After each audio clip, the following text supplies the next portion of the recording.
The evening started like any other late-night appearance. Bright lights, roaring applause, and Jimmy Kimmel greeting Chris Stapleton with his trademark grin. Chris, in his usual understated style, gave a polite wave to the crowd and adjusted his wide-brimmed hat as he sat down. The first few minutes rolled along with light banter about his latest album, tour life, and even a self-deprecating joke about his beard maintenance. But then, Kimmel's tone shifted. Leaning forward with a mock-casual smile, he brought up a swirling rumor that Chris had recently turned down a lucrative venue because of personal beliefs. The audience laughed, expecting a witty dodge, but Chris's expression darkened. His jaw tightened, his hand drummed once against his knee, and the easygoing warmth drained from the room. A faint murmur passed through the crowd as the air between host and guest grew tense, signaling that something far more explosive was about to unfold. Chris leaned back in his chair, fixing Jimmy with a steady, almost steely gaze. "If you're gonna bring that up," he said slowly, "let's at least tell the truth about it." The audience chuckled uncertainly, unsure if this was still friendly banter or the start of something sharper. Jimmy, never one to shy away from a tense moment, smirked and pushed a little further, hinting that the rumor wasn't exactly a rumor anymore, and that fans deserve to know if their favorite artists are turning down shows for political reasons. Chris's shoulders stiffened. "You know, Jimmy," he said, voice low but firm, "I came here to talk about music, not to feed some headline you've been dying to stir up." The band members behind the scenes exchanged quick glances, sensing the temperature on stage rising fast. The crowd's laughter died completely now, replaced by an uncomfortable silence that seemed to amplify every pause between their words. Jimmy leaned forward, clearly sensing that Stapleton was digging his boots in. "Come on, Chris, you've built a career on being real with people. Don't get cagey now," he said, with a half-smile that didn't quite reach his eyes. Chris gave a dry chuckle, but it lacked any warmth. "Being real doesn't mean letting someone twist my words for ratings," he shot back. The audience gasped softly, that uneasy murmur rolling through the studio like distant thunder. Jimmy tried to lighten the mood with a joke about cowboys getting testy, but Chris wasn't having it. "Cowboys," he said, shaking his head, "man, you don't even know me like that." His tone had shifted from irritated to openly confrontational. Even the camera operators hesitated, unsure if they should keep pushing in for close-ups or pull back in case the whole exchange spiraled further. The tension was now palpable enough that viewers at home could probably feel it through their screens. Jimmy, perhaps sensing that he was losing control of the moment, doubled down. "Hey, I'm just asking what your fans want to know," he said, his tone teetering between defensive and playful. Chris leaned forward, elbows on his knees, his eyes fixed on Jimmy like he was sizing him up across a poker table. "No, you're asking what you think will make good TV," Chris replied slowly, each word deliberate. The audience reacted with a mix of oohs and awkward laughter, the kind that fills silence when no one knows which way things will go. Jimmy shifted in his seat, trying to steer back to safer topics, but Chris had clearly made up his mind. He removed his mic pack, the tape peeling audibly in the quiet room, and set it gently on the coffee table between them. "I'm not here for this," he said, standing up with calm finality. The producers, visible just off stage, began gesturing wildly, but Chris didn't even glance their way. Without another word, Chris walked toward the side of the stage, his boots thudding heavily against the floor, each step echoing louder than the murmurs in the crowd.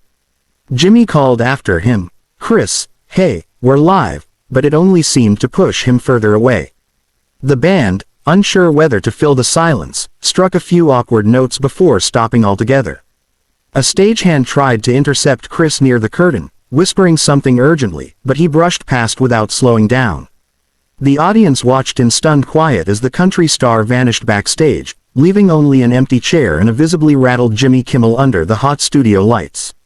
Moments later, cameras cut abruptly to commercial, but by then, the clip of Chris Stapleton's sudden walk-off was already destined to explode across social media, with viewers debating whether he had been pushed too far, or whether this was a moment they'd never forget.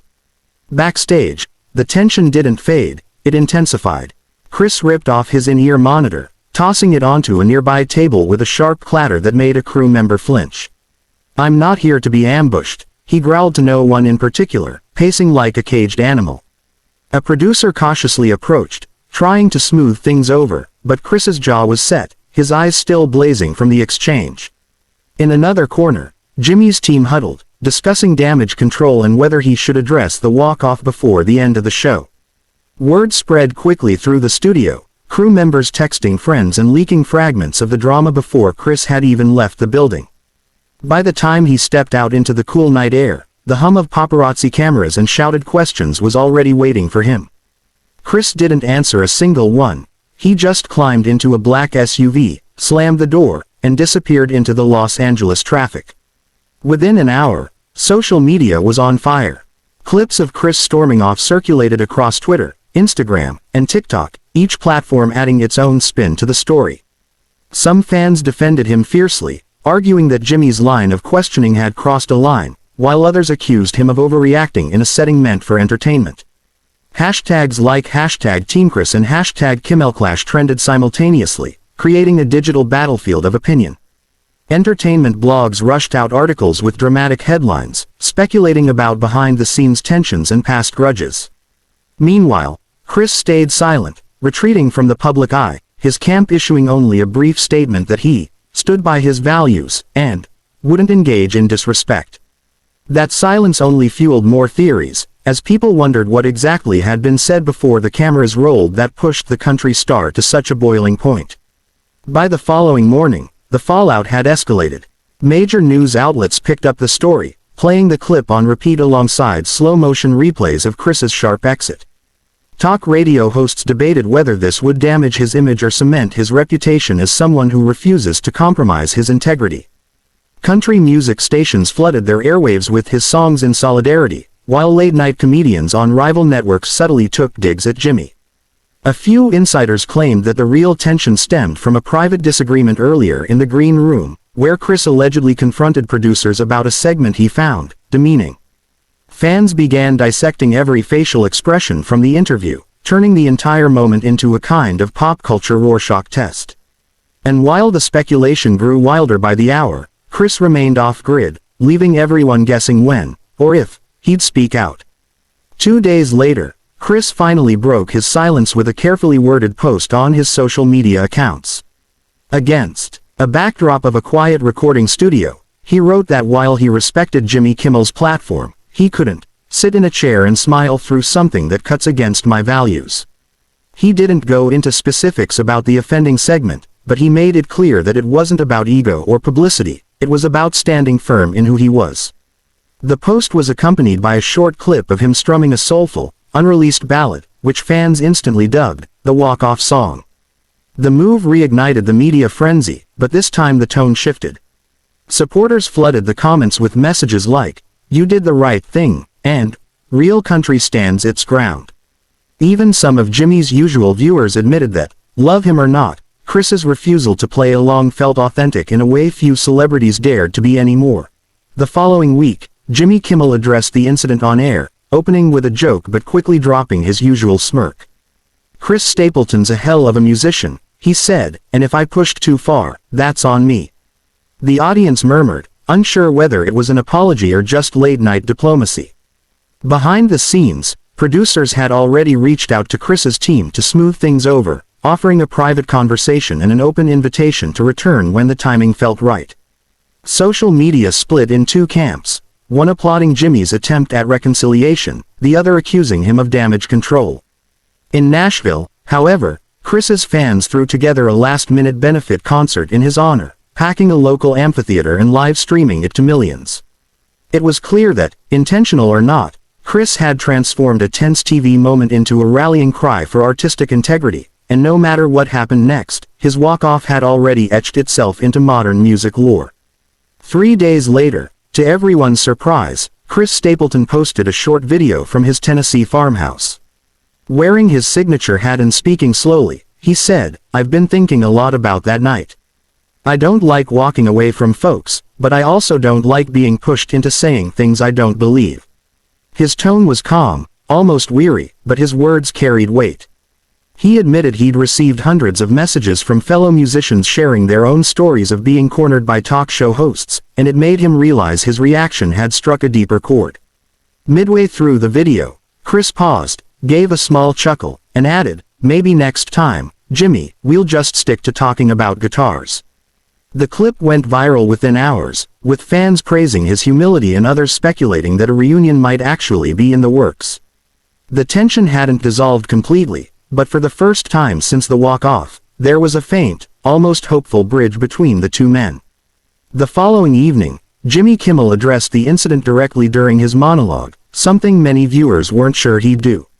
Standing at his desk with a slightly sheepish smile, he began, "So, Chris Stapleton walked out on me last week. And yes, I deserved at least part of it." The audience erupted in laughter and applause, but Jimmy's tone quickly turned more sincere. He explained that in the rush of keeping a live show engaging, he'd pushed the conversation into territory that clearly made Chris uncomfortable, and that it was never his intention to embarrass him. "I respect the guy," Jimmy said. "He's one of the best songwriters alive, and if I have to eat a little humble pie to get him back here, I'll eat the whole pie." He even proposed an idea. A special episode where Chris would not only perform but also bring his favorite barbecue recipes for a live cookout on set. The sincerity in Jimmy's voice surprised many, and it sparked a fresh wave of speculation that a public reconciliation could be on the horizon. Behind the scenes, the possibility of a reunion between Chris Stapleton and Jimmy Kimmel quickly turned into a delicate PR dance. Chris's management team fielded calls from the show's producers, who pitched the cookout idea with almost comical enthusiasm, promising full creative control and zero surprise questions. Chris, however, was hesitant. Friends close to him revealed that it wasn't just one awkward moment on air. He'd been feeling the strain of constant press obligations, late-night TV appearances, and the expectation to be endlessly charming. "It's exhausting when people forget you're human," one friend said. Still, Chris wasn't entirely closed off to the idea. He told his manager, "If Jimmy's really sorry, and if we can make it about the music, not the spectacle, maybe I'll consider it." Negotiations stretched over several days, with both sides trading conditions like poker chips. Chris wanted a stripped-down, intimate performance set, while Jimmy's team wanted at least one comedic bit to keep ratings high. By the end of the week, the question wasn't if they'd reunite, but how. The announcement came with the kind of fanfare late-night TV lives for.